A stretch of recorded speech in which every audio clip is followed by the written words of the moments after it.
Welcome to Something to Talk About from the Bainbridge Island Senior Community Center. Today, it's time for politics with David Harrison, the founder of the Northwest Policy Center at the University of Washington and a longtime lecturer at the Evans School. And he has insights that we will benefit from on the political landscape. I want to start by acknowledging that we are meeting on the ancestral homeland of the Puget Sound Coast Salish people, specifically our neighbors, the Suquamish tribe, who have lived along these waters of the Salish Sea since time immemorial. We are grateful for their stewardship and for their hospitality, and we continue to learn from them. Also, I want to mention that our Something to Talk About programs are sponsored by Fieldstone Communities of Bainbridge Island. Fieldstone is up along Rolling Bay. They have assisted independent living and a vibrant memory care community. They also offer day stay and respite care programs. You can email Ashley C. at fieldstonecommunities.com. Check out the website at fieldstonecommunities.com or call 206 594 1010 to schedule a tour today. And with that, I'm going to hand over the screen and the microphone and everything else to David, who can get us going. I don't really, there's so much news this month and of all kinds. Including our feisty president. So I want to remind you that even when there's only a modest number of us, I'm trying to get my screen where I want it. Even on days that there's a modest number of us, we get a lot of hits in between, so it's all good. And let's have and it's incumbent upon us who are here right now to have a good discussion so that people who click us between now and next month will be duly informed by our exchanges. So as Reed said, at least as of Nikki Haley's withdrawal and Biden's speech last night, there's a lot of talk about, and I'm going to save the best for last. I do think our position, I think there's evidence that our position has improved significantly in the last week. And as someone who has not wanted Joe Biden to run and still actually don't want him to run, I'm glad to see that improvement. Because if it is going to be Biden versus Trump, I certainly do want that outcome to be a positive one. So before we get to what some of the post State of the Union polls are saying, or what you could find out about Haley voters and juicy things like that, I want to go back over some of the Trump legal matters, and then I want to touch upon Ukraine, because there would be almost, it would be inconceivable if Putin would march into Kyiv. And that's not going to happen, but I'm just saying it's inconceivable.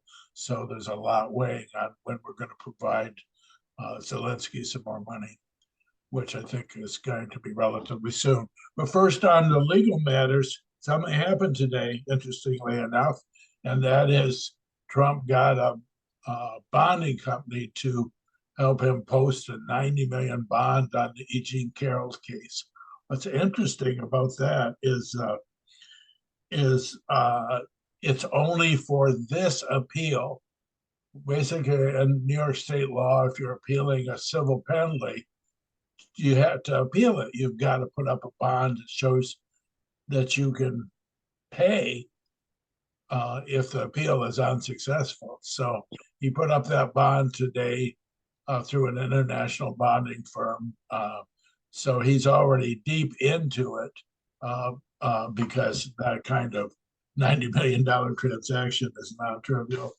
As you know from these sessions with each other, what we were most hoping for was in the of all these cases, there's one that rises above all, and that's the 4 felony charges that Jack Smith filed against Trump over the attempt to defraud the American voter and citizen and overturn the election fraudulently.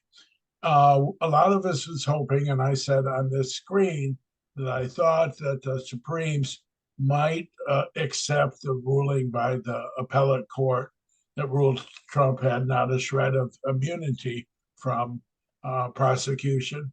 That had all come from the famous question at the appellate level, um, was if the president got a member of Navy SEAL Team 6 to assassinate his opponent, would he be immune? And the Trump's attorney said you'd have to impeach him first. So that pretty much sealed that case. Was never Trump was not going to ever establish meaningful immunity. Unfortunately, there were 4 votes on the Supreme Court to hear the case, and that could be for any number of reasons, but it's created a lot of uneasiness among Biden supporters. Supremes are going to hear that on Thursday, April 25th, and the issue is Trump is trying to run out the clock on all cases, and could he run out the clock on Jack Smith's criminal charges? Conceivably, but not inevitably, that could happen. The judge, Tanya Chutkan, at the district court level, has been trying to expedite all along. She's recognized that she might have to schedule late summer or even as late as September. But unless the Supreme Court sends her a whole bunch of other things she's got to do first, she'll do what she can to get that trial in this year. There's a statute about judicial scheduling that says cases that have strong public interests are expeditable. So I think we could see him as a defendant in that case during this calendar year. I'm of the opinion, if it unfortunately doesn't happen, that that one of the reasons why Nikki Haley stayed in so long is that she is thinking that maybe the court cases might eventually drag him down. There's some other reasons. So I want to quickly go over the others. Remember, in criminal trials, he can't pop in and give a speech out in front of the courthouse. He's the criminal defendant. He has to be there the whole time. And that starts, as a lot of you know, at the end of this month, March 25th, which with the Stormy Daniels hush money trial. That's a fraud felony claim having to do with whether the money that was used to pay hush money to Stormy Daniels was in fact an unreported campaign contribution. So the press, the pundits don't like this case at all. They're saying that maybe Alvin Bragg shouldn't have brought it. I don't feel that way. I feel like even if Trump were acquitted, that a good couple of weeks of salacious testimony from Stormy Daniels is nothing but a good thing. It keeps Trump on the defensive. It runs up his legal bills. And I'm not worried about, I would like to win that case, but I'm not worried about that case. And then, as you know, besides Jack Smith's felony charges and the Alvin Bragg trial, there are 4 other things happening all at the same time. There's an appeal of the E. Jean Carroll case, and he had to pay this $90 million bond, and that's an appeal from the judge to the New York State Appellate Court, which is the highest level in New York State. That's not an attempt to get the feds interested or the Supremes or anybody like that. And the bond is just for this appeal. The issue is whether there's anything that in the judge's behavior that's reversible. And sometime an appellate court at the state level will honor the ruling but adjust the penalties. So all of a sudden, $82 million is $51 million. So that could happen. But I don't read anybody thinking that this is subject to going up the federal line, that somehow Trump's constitutional rights were violated. And then, as you know, there's a Letitia James case having to do with his behavior and misrepresenting the values of his properties. This has to do with ill-gotten gains. So the $450 million he owes by March 25th isn't some random penalty that Judge Erdogan picked out of thin air. It has to do with the specific calculation of gains that were ill-gotten from properties that were sold. So that's a lot of the penalty.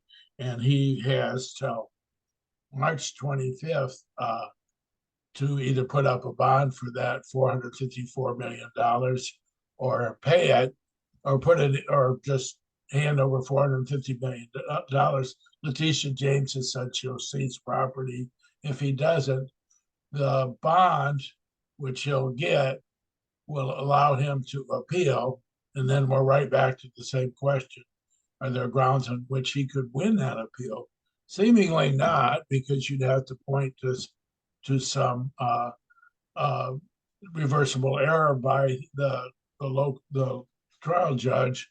So I think we're in good standing on those two things. And those two things, those two large penalties that are already owing, have a way of distracting Trump, sapping his liquidity, and driving up his legal costs, which he's been using campaign donations to pay for. So then we are remembering that we have two other cases on top of all this, one of which is slipped and slid because of the unbelievable error of Fani Willis not in having an affair with relationship with this guy, but in having a relationship with him and hiring him as an attorney to prosecute Trump and 17 other people. So that's too bad. She's elected as a Democrat, so we get an example of Democrats doing unwise things that cause pain to the rest of us. The reason which there's almost nothing like Trump's phone call to the Secretary Raffensperger in terms of evidence. Could you find me 11,702 votes? I mean, there's no one in the world that means fine, that thinks fine means anything but a violation of Georgia election law. So that's too bad. It's a very complicated trial because there's 17 defendants, and I think she will be allowed to remain the prosecutor in the case. She will not be removed, but getting that trial on between now and election, I think, is unlikely. And then the other case is still very interesting. This is the classified documents case, as you know. And here, this is Judge Eileen Cannon, which in an unfortunate turn of events was selected by a drawing in the U.S. District Court in Florida to see who was going to try the federal case against Trump for misusing classified documents and for refusing to give them up. The problem, of course, is Eileen Cannon is a Trump-appointed rookie. She's only been on the bench for 4 years, and a couple of years ago, she started out with an entirely inappropriate ruling about Trump's ability to temporarily keep the documents. However, she's taking testimony next week on the trial date, and it's not going to be May 20th, which is what it was going to be, but she is considering Jack Smith's proposal to do it in either July or August. So it could still happen this year, and that would be nothing but a good thing. Entirely bizarrely, one of the considerations for Eileen Cannon and scheduling that in August, we'll find out pretty soon, would be it could conflict with Tanya Chutkan's scheduling of the other major federal case that which Jack Smith is already prosecuting. So it's all very interesting. My thesis is it's all part of a narrative with regard to Trump, with regard to felonious or otherwise illegal behavior. And that either way, this will be big time in the news all year. What we would most want is a felony conviction, because somewhere, depending on who's counting, 20 or 25% of Republicans say they would not vote for somebody who had been convicted of a felony. But if that doesn't happen, the election still is. My prediction would be one of those two cases will be tried this summer, the two felony cases. Two of the three felony cases will be tried. The third being, there are four felony cases, Georgia, Alvin Bragg, and these two, and that one of the two biggest ones will be tried this summer, and that we will have Trump on trial during campaign months, which would be a good thing for us. And I'll stop there on the legal matters. Questions, thoughts, concerns about that litany of 6 cases and the possible timing? We need Cynthia Schick with us so she can ask a piercing question, but that's what's happening there. So I want to talk about appropriations and Ukraine for a second. So as you know, Mike Johnson has a 2 or 3 vote margin in the House, and Freedom Caucus members keep on saying, you're not giving us enough wins. And the other day when they passed an appropriations bill, Freedom Caucus members said, we should get half the wins for this. You got no leverage when you only have a 2 or 3 vote margin, and when you have made the decision in advance that it would imperil your swing district members in the fall if you close down the government. It's an age-old story. When Republicans close down the government, it hurts them in the fall. And Mike Johnson believes that. So what he's trying to do is get maximum leverage he can possibly get on the budget without having either the Senate or the presidency and having a tiny margin. And given that, he's done a pretty good job. They did an awful thing the other day when they passed the appropriations bill. They took 20,000 troubled veterans that they're releasing and gave them a little bit more protection against gun laws because they could. And Democrats got some expanded funding for women, infant, and children feeding program. So they're doing what they can, and what he can do is hold up the vote on Ukraine.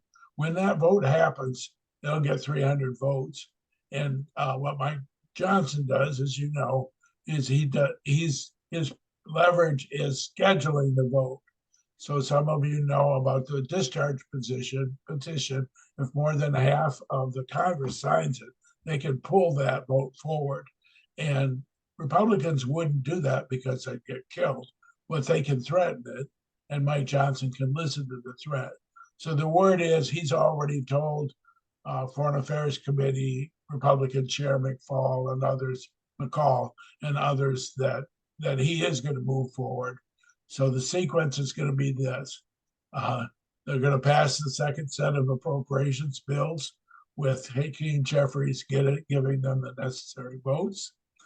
Then Biden is going to do something that Mike Johnson can claim as a win with regard to immigration from the pool of things that Biden has already agreed to.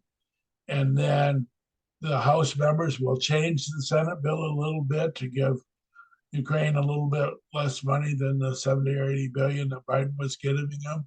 And then Schumer will agree with it, and McConnell will get the votes because he's retiring, and we'll get aid for Ukraine all between now and mid-April. And in the meantime, the French and others are stepping in to make sure that Zelensky's got some firepower. So that's all of that. Questions, thoughts, and concerns on that front? It's going to happen.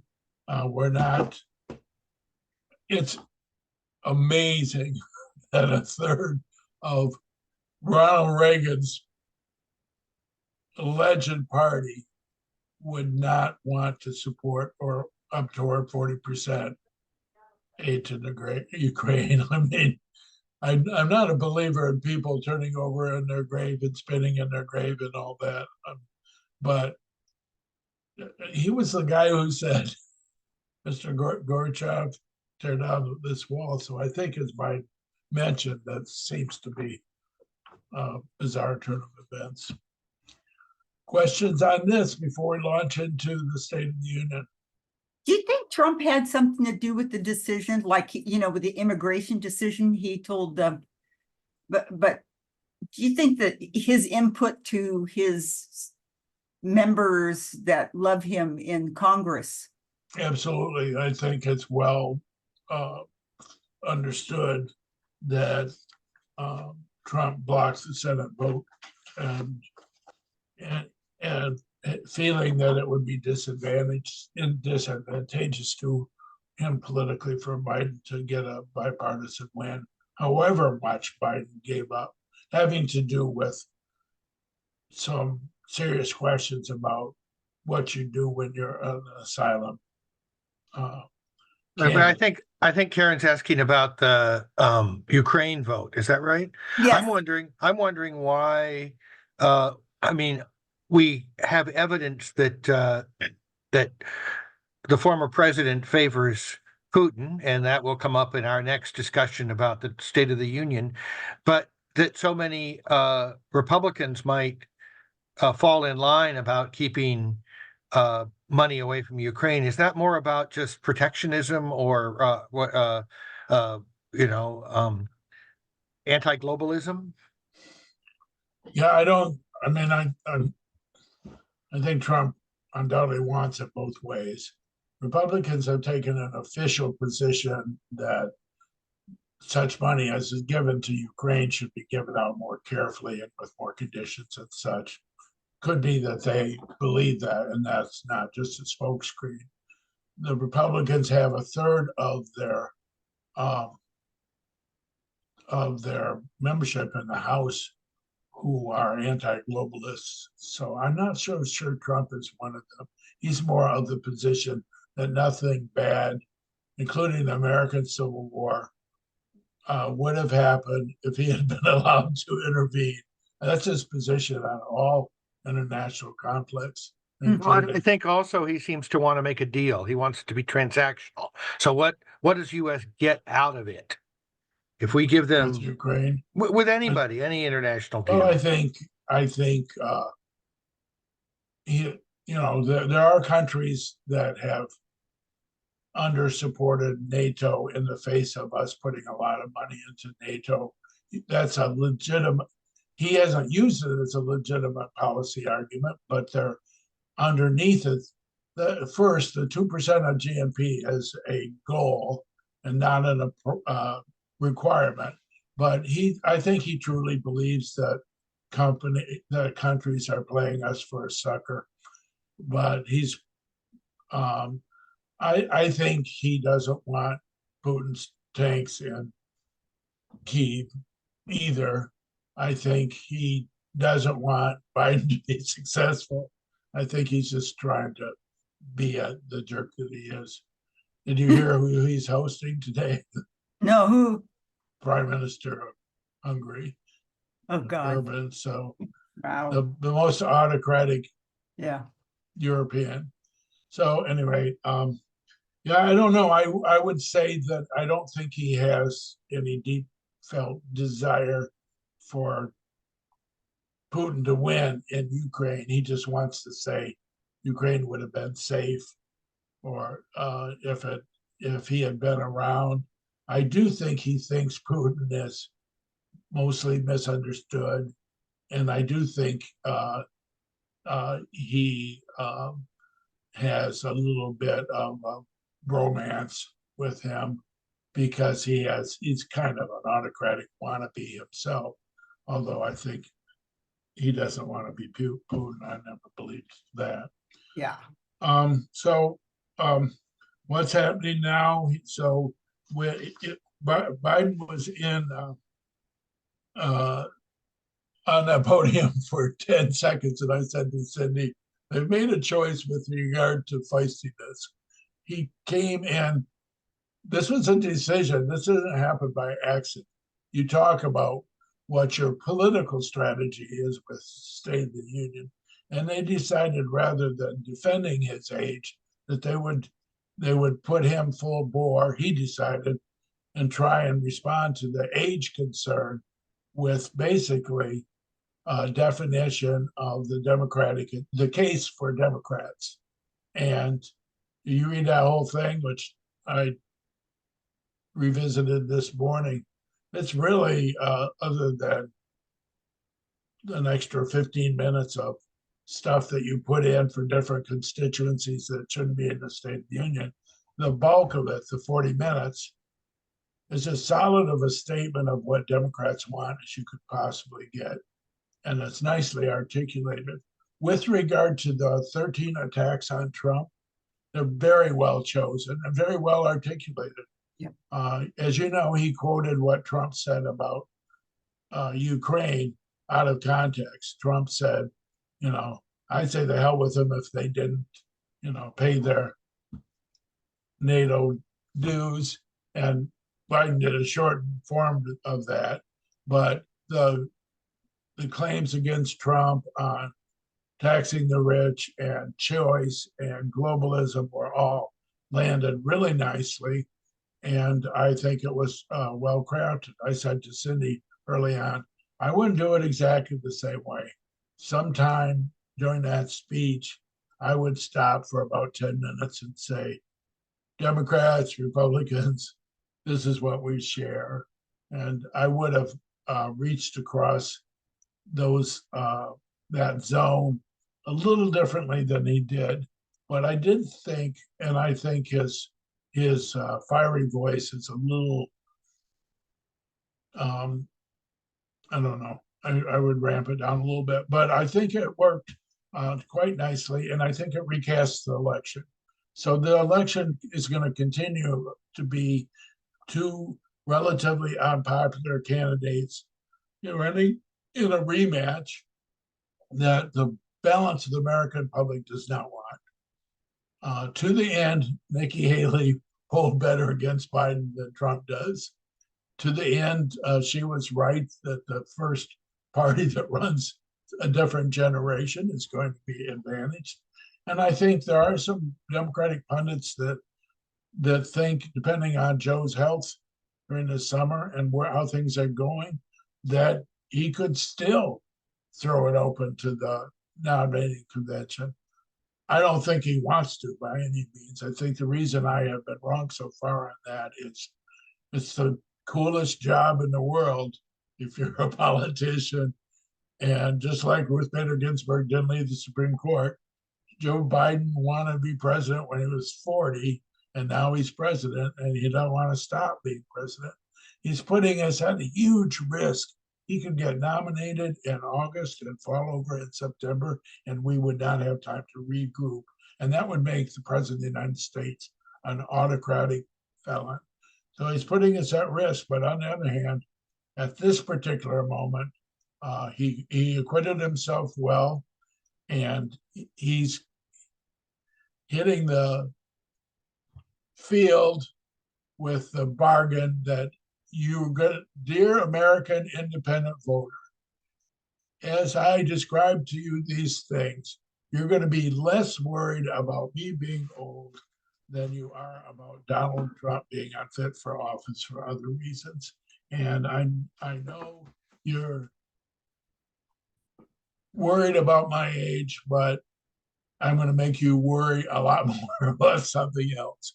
And considering he won by 7 million votes 3 years ago,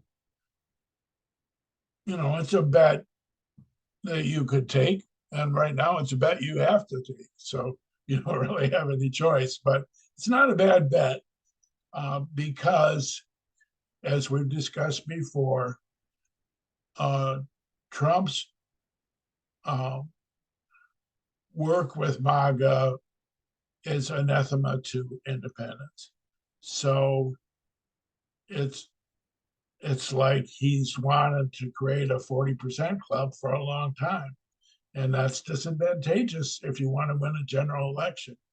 If the very strategies you use to get your 40% are anathema to 20% of American voters who are independents, especially college educated people and suburban women, that's just punching yourself in the face.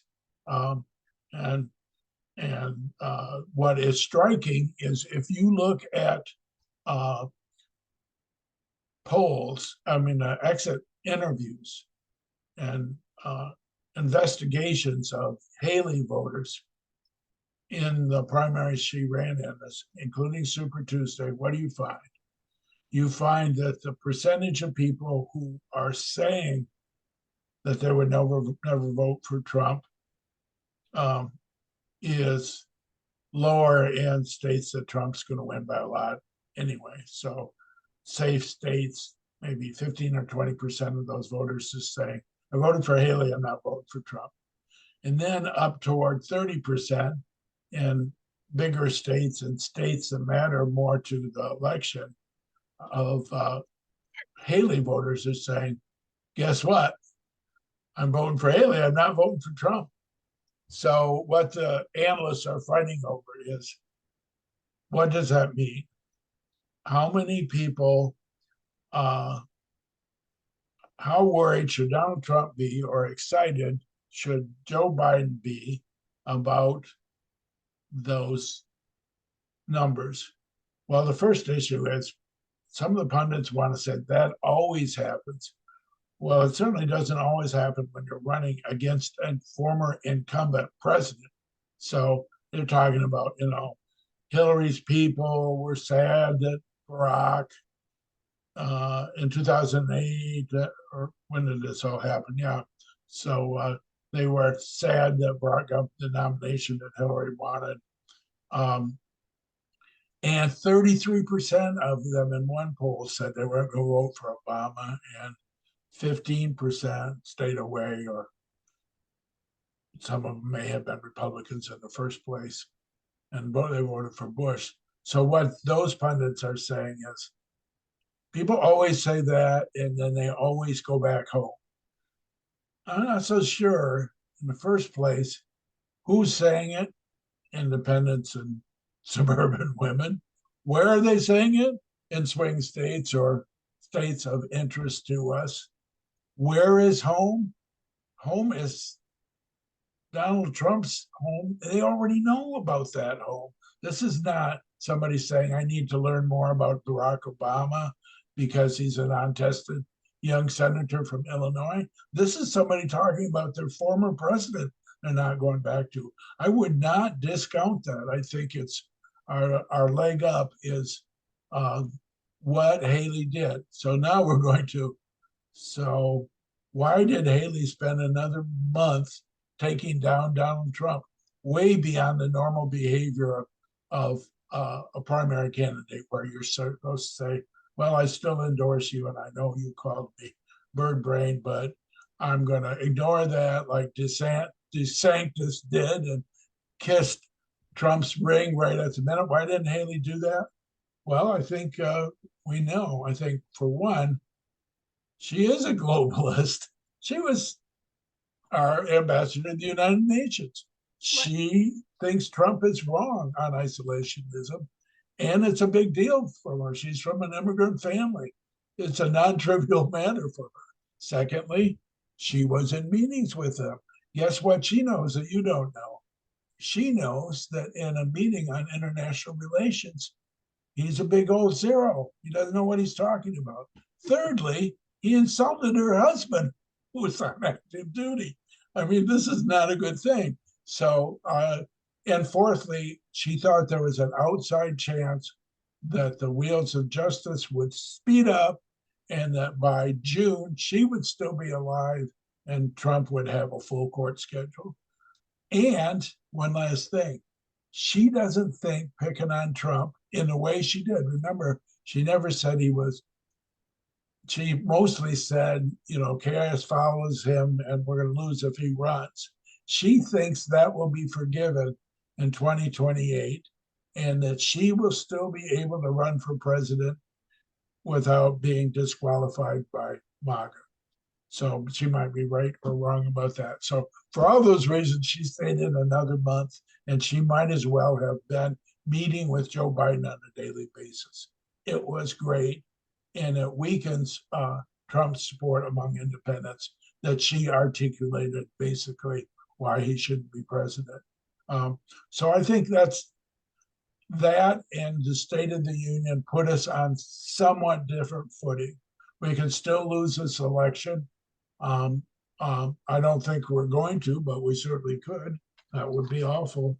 I would remind you before I stop that that we still have the key issues that we always had. I wrote a blog after I talked to you last time, reminding people of 9 things. We win on choice. We win significantly with younger voters. We will not lose as badly on the economy as we thought we would. We win with mail-in ballots. We win with Latinos, 70-30. We win when Trump is campaigning for us, which is always. We win on Ukraine, on globalism, and we win on the redistricting that's going on. And we certainly win if we put our dough in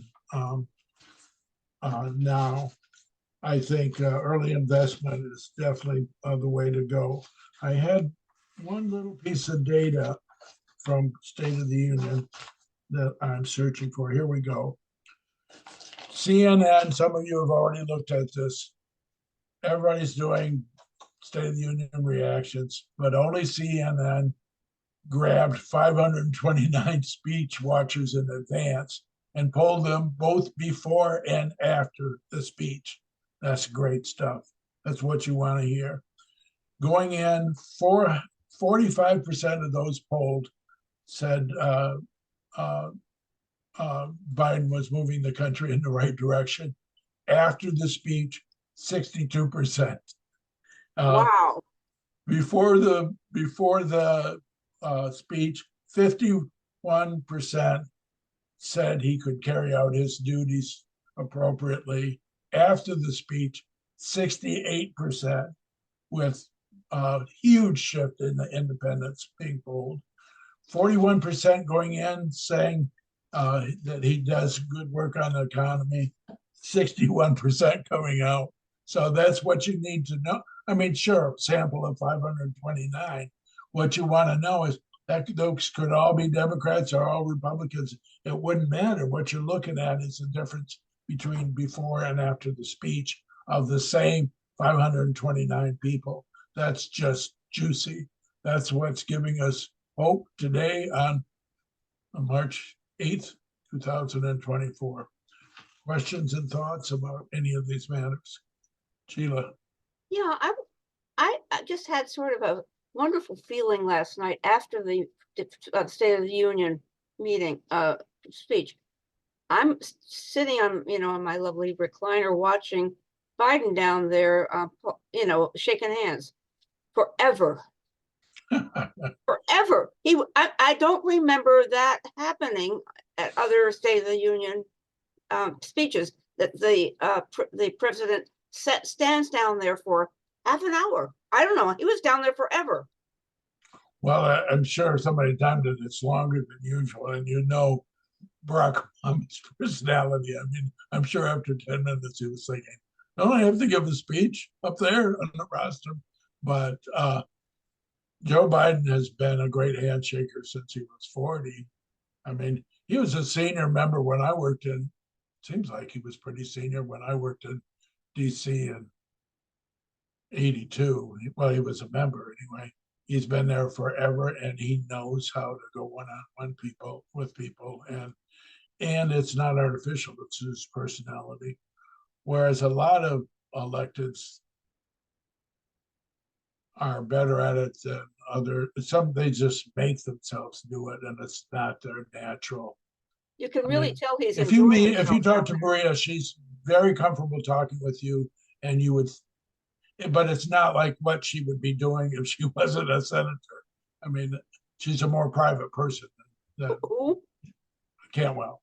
Oh, come on. Yeah, yeah, I'm, yeah. I'm just saying they're all different in how much they like to do it. Jay Inslee has a very natural aptitude for chatting with people. I mean, if he wasn't governor and he rode by on his bicycle, he'd probably stop and talk to you too. I mean, they're all different. And Joe Biden is in the class of people who genuinely like chatting with people. Somebody He else took said, Amtrak for a reason. well, it was a tough time for him. Yes, that's true. But I mean, he doesn't mind being among other people. Yeah, yeah. So I have two questions or comments. The comment is that my 34-year-old daughter did not watch the State of the Union. And she said, when I said to her, boy, this morning wasn't that amazing. I think he put the doddering old man talk to bed. I think that's why he was yelling all night. He was trying to show that he was full of vim and vigor. And you can't accuse him of being senile or his faculties leaving him. That I think that's why he did that. But she didn't even watch it because she is over the whole thing. I wonder how much work, given that we have two candidates that are quote unquote known quantities, whether they're known or not, how much work we have to do between now and election day to actually let people know what it is that Trump does on the stump and what it is that Biden is talking about. We need more people on those, to watch those speeches. Well, and there's a generation that maybe aren't State of the Union speech. I'm sure the age distribution of State of the Union speech watchers is skewed. I thought you were going to ask a somewhat different question, and that is how we were going to reach youth. So It's that fits. My sweetie, as I was raising this, and I've checked the data, and right now there's no provable antipathy of young people for voting in this election that's any different than what we've faced since we lost in 2016. And in 2018, 2020, and 2022, we didn't do bad, not spectacularly with that 18 to 30, but that's a 70% cohort for us. In the last election, 70% of people aged 18 to 30 voted with us. So every vote we can get, that's why people are irrationally focused on how many followers Taylor Swift has. So yes, it's got to be a big part of our campaigns. Michelle Obama's efforts, Rock the Vote, local efforts, all about not just registering people 18 to 30, but getting them to vote and making the case, as Reed says before then, that that's why they should, understanding that techniques for how to do that are different. Yes, Jericho. You're muted. I'm back.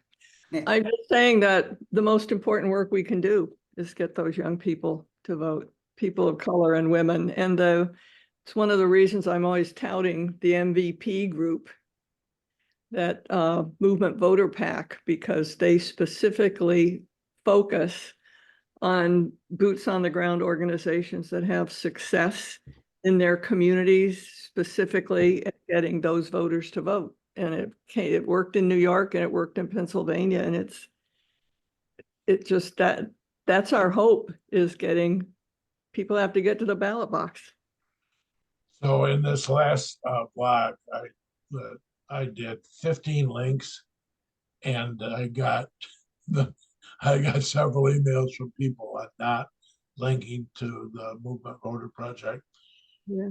And I will next time. I did mention several local organizations. I tended to go with some that David Domke of Common Power endorses, and then my old favorite that I work with a lot, Mi Vota Familia, which is a new office in North Carolina where there's 1 million Latinos in a swing state. So that's a twofer because they do both Latino voters and young voters, but absolutely Movement Voter Project is a big part of trying to secure these votes and the election. And when I wasn't there because it was my kid's birthday, but when Domke was here the other night, he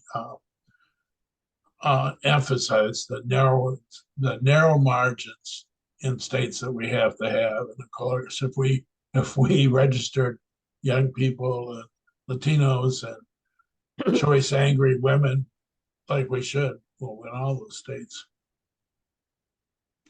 Yes, Sheila. Yeah, a couple things. I've been writing postcards for the Indivisible group, and one of the postcards we've been doing is for Ruben Gallego. And I think by writing as many as we have, and we sent many out already, is one of the reasons that Ms. Sinema decided that she was going to bow out. I think we had some. I'm missing who you were writing for. He's running for Senate in Arizona. Oh, Ruben- Ruben Gallego. Yeah. Yeah, Gallego. And I don't know.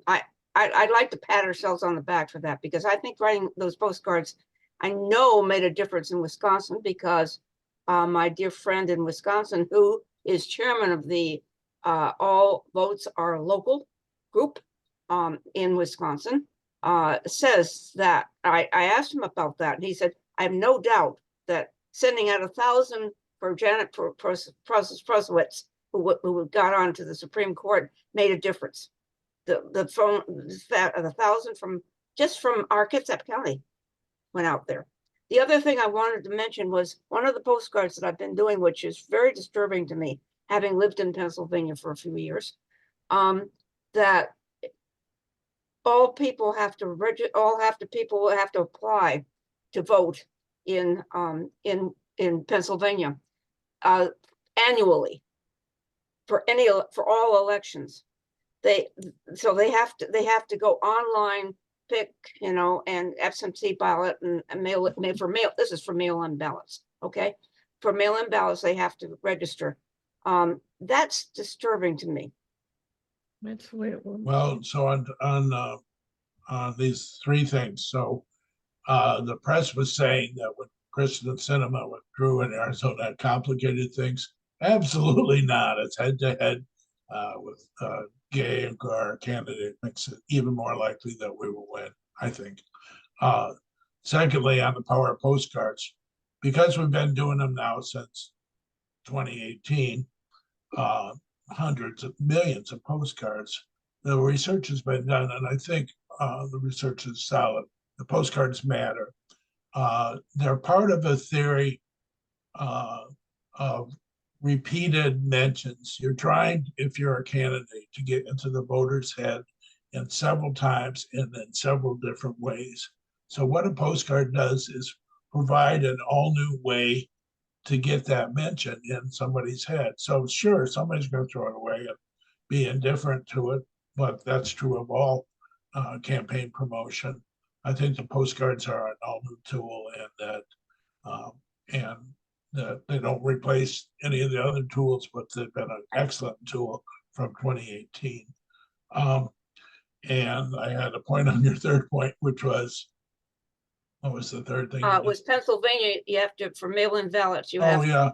So Why? I mentioned that our last time, or maybe in my blog, the Vote at Home Institute, which I did which the president of which is Phil Kiesling, who used to be Secretary of State in Oregon, says that the number of people who can now regularly get ballots without having to continue to apply for them, get at-home ballots, as 30% of American voters, up from 18%.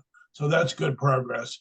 Over and above that, the number of people who can get it not regularly, but without having to give a reason, is up too. So progress is being made. And the good news is, against his party's wishes, Donald Trump continues to announce his disrespect for at-home voting. So that's a help too, because it depresses the Republican number. Thank you. So if you want a regular report on what's happening in what state on at-home voting, the at home voting, Vote at Home Institute is what you want. That's who has the side by side. May I just add one last thing? You mentioned Yes. last time when you've talked about picking a state or picking a place to be and putting your money where you believe you should. So I got in touch with my friend Sam Liebert, who's the all votes are local person. And what can I do and who should I go for or donate to in Wisconsin? And so he gave, he said the Dems, Dems, WISDEMS, what Dems would be the good one. And Wisdems or Wisdems, the party. Dems, That'd be a rare WISDEMS. party that I would donate to. I mean, as you know, was involved in Washington Democrats a lot. I'm just afraid of the party's ability to sort out what to prioritize. So Wisdems might be different. They might be the perfect party to donate That's to. what he seemed to think. So But, that's what he said. So You know, that's where if he it said, would have "Oh, been up to Washington Democrats, we would have fewer Democratic congressperson because Marie Glues and Camp Perez, they never thought had a chance. And so they were wrong about that. Yes, Reed.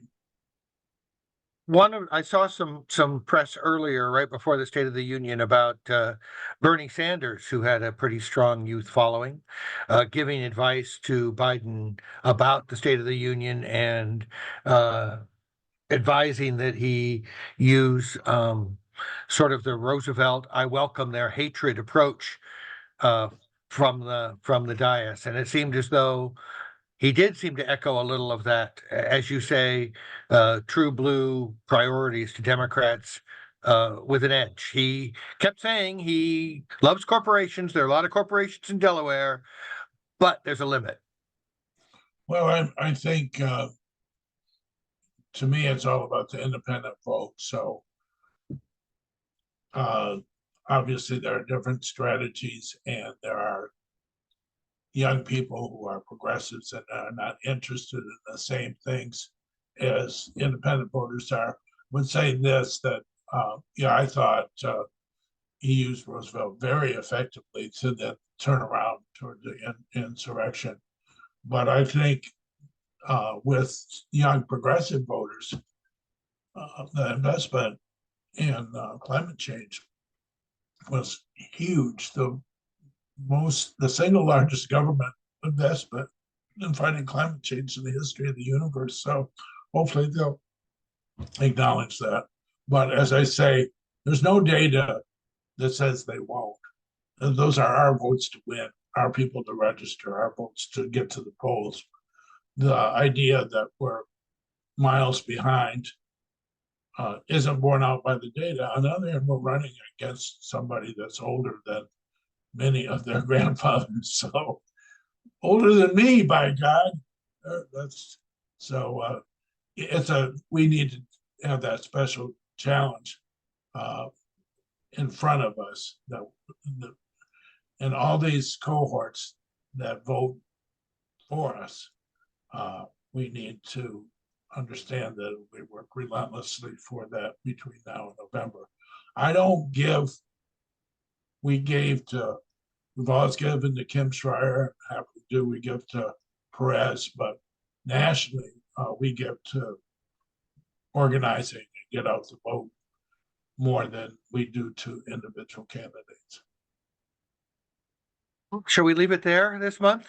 That's quite a Let's bit. do it. We'll see you next month. It's been a good time. Let's hope we are as excited about it a month from now than we are now. That would be good. David's We don't blog want is disconsolate people. That's right. David's blog is ourunfinishedwork.com. And Thanks a we'll lot. see you in a month. Okay, thanks a lot. David. Thank you, Dave. Bye.